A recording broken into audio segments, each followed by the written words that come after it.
Beautiful, beautiful poetic words, but so much words of the Spirit. And we've all travelled in the wake of that wave that those words have produced. We wouldn't be here without you and without your openness to the Spirit. I certainly wouldn't be here without that. So what I want to do this morning is to look first at call. What is call? Then I want to look at the outward nature of the call of the Spirit. And then we'll see how time goes as to whether we go on to a third section about discernment. We'll see how we go. I want to take you on a bit of a journey. And I'd like to introduce you to 3 new friends of mine. It's a bit cheeky to call them friends, but they're people that I encountered this last year. And you probably don't know any of them.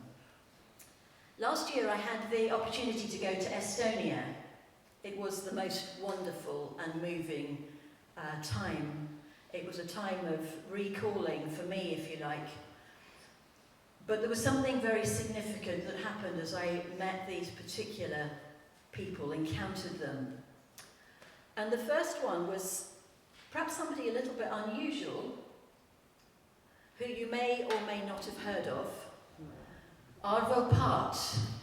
Arvo is a contemporary musician. Some of you love him, some of you hate his music, but he's a very interesting character. We went to his centre in Estonia, which is beautiful and spacious, and the lovely sense of silence in that place. But Arvo began writing, well, probably in the 60s and 70s, and his early writing was that discordant, disharmonious, disturbing music. He was obviously very good at it and very popular for that music. But something was happening within him, and he began to struggle with the dissonance in his soul and the disharmony. And he went into a long period of quiet where he could not write any more what we in our household called squeaky gate music. He went into a long period of silence. But in that quietness, something began to stir in his soul, and he felt himself called back to his ancient roots. You know that feeling, don't you? As I speak those words, something in me goes, oh, yes. Something about those ancient roots. He felt that call back to his ancient roots. Now living in Estonia, his ancient roots were the Orthodox way, but his heart went back to the desert and the desert fathers and mothers. And there I introduce you to the next one, who is St. Sophrony. St. Sophrony you probably also haven't come across. He is not one of the early desert fathers. He was 19th century, and he was a Russian artist. And like many of the Russian artists and the great artists at that time, he went to Paris. And in Paris, joined in the great artist colony there. And a bit like Arvo, he began to rebel against the tradition of his time. And like many of the artists then, that was the time when the Impressionists began to come forward. And he too began to wonder what it was all about. And he too went into a time of lostness. And he too, after many years, felt that call to his ancient roots. He too began to feel that call of the ancient desert places, which our Celtic forebears loved so much.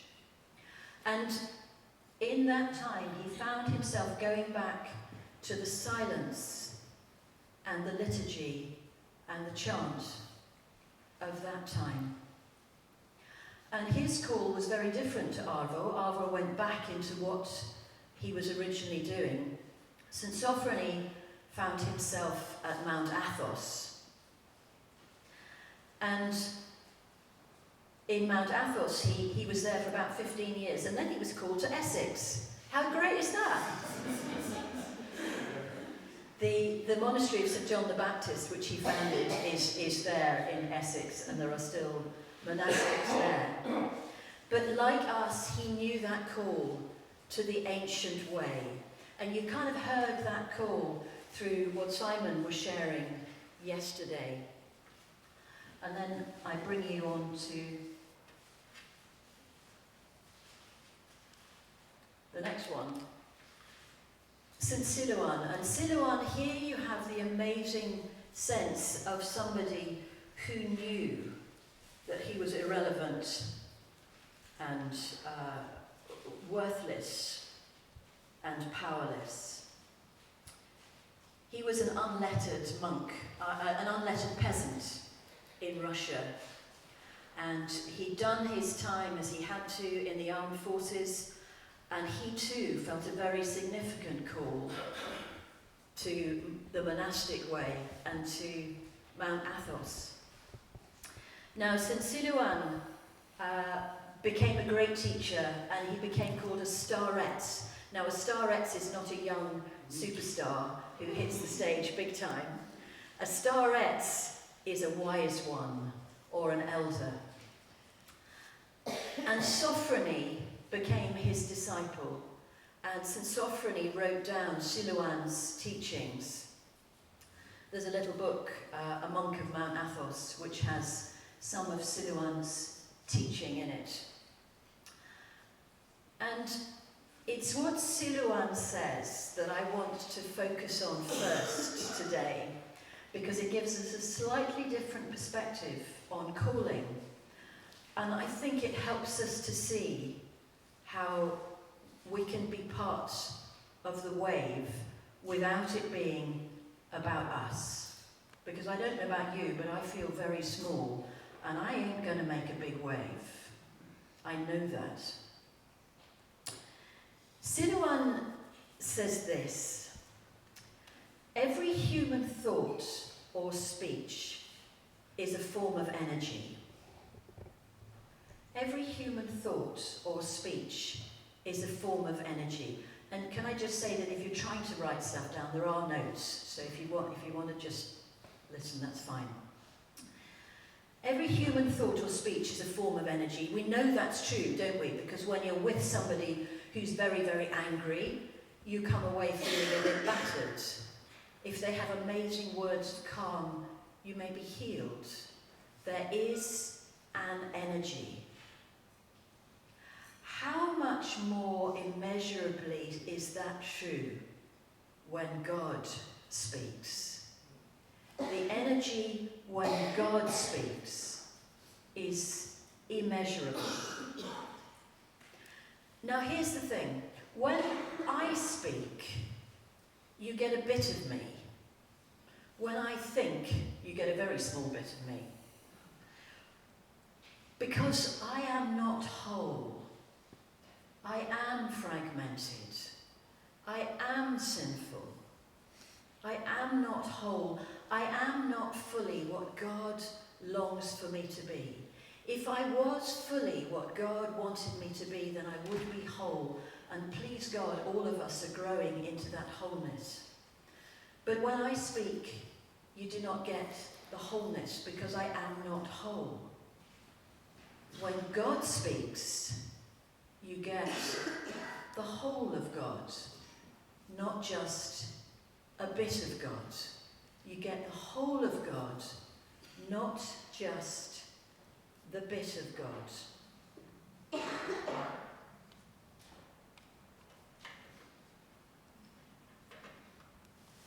John recognizes this. In the beginning was the Word, and the Word was with God, and the Word was God. Now, in the Orthodox tradition, they talk not about the energy of God, but the essence of God. Now, the essence in its true word is not a bit of a flavour that tastes a bit like. So, you know, when you buy cheap vanilla essence, you get a cheap version of something that is wonderful. Essence means the essential nature of something. So when in the Orthodox tradition you talk about the essence of God, you have the essential nature of God.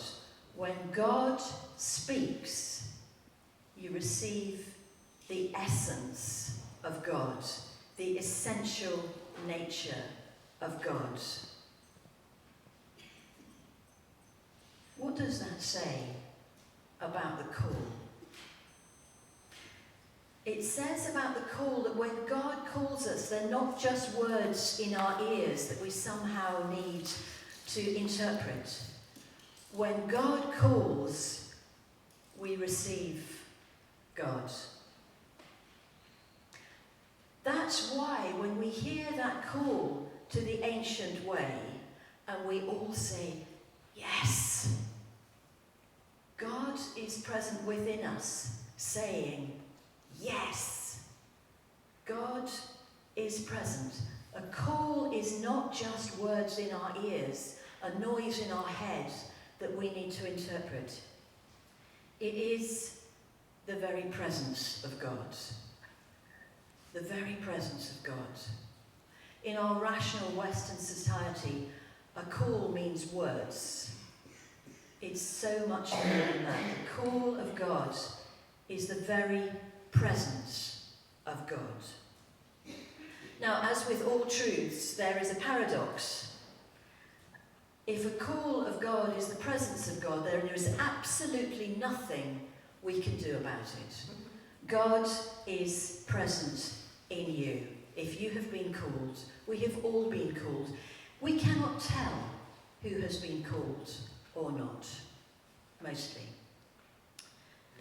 If God is present, we have been called, and there is nothing we can do about it. It is the gift of grace, an undeserved gift of love.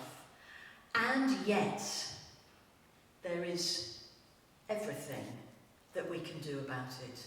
Absolutely everything that we can do about this call. Because this call is about the presence of God, and God is love, and love always flows. Love that does not flow is not love. Water that does not flow becomes stinky. Love always flows. And so if God is present in us, love must flow. And we are asked to open ourselves and to allow the Spirit to flow through us. This is what we must do. This is what we're asked to do. There's some things that we can do absolutely nothing about. God is present in us. But everything we can do is to allow the Spirit to flow through us.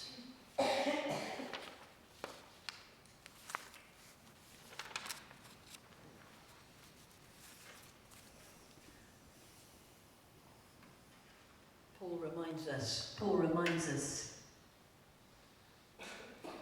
in 1 Corinthians 6, do you not know that your body is a temple of the Holy Spirit? You have been called, God is present. It's not just words in your ears. God is present. There will be waves. There will be a great wave. Do you not know that your body is a temple of the Holy Spirit within you, which you have from God, and that you are not your own? You are not your own. We belong to Christ, to love, to God, to the Spirit. We are called out. Now the early Christians, the early Celtic Christians, understood the nature of this calling. That when we are called, God is present. Because we see in them that natural emphasis on humility. Now here's the beautiful thing. Whether you have what we would call a great calling or a little calling, God is present. Whether you're called to meet with national, international leaders and change the course of human history in our generation, or whether you're called to care for somebody in your household, God is present. It makes no difference. The calling is God's presence. There is no greater calling and no lesser calling. The call is God's presence within you. That leads us into that beautiful humility, doesn't it? That beautiful sense that it doesn't matter whether we're no good. It doesn't matter how great we are, or how hopeless we feel, or how irrelevant our call feels. Because you're called, so God is present. And therefore there is hope. Hope with a great big capital H. Not hope that is wishful thinking, but hope that is the presence of God. Because we are called, God is present. Because God is present in us, there is hope. There is hope for this world. There is hope. There is hope that we will see places become places of wonder and welcome. That we will see a spoiled creation becoming restored to harmony with its creator, because God is present in us. A fragmented world being made whole, because God is present in us, because we are called. Of a weakened church being restored to its mission. Of lands being healed and lit up by the glorious Trinity. God is present, and therefore there is hope.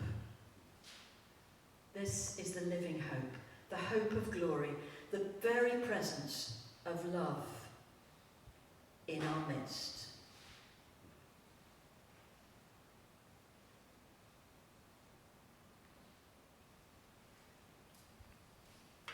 You have heard the call of the wild goose.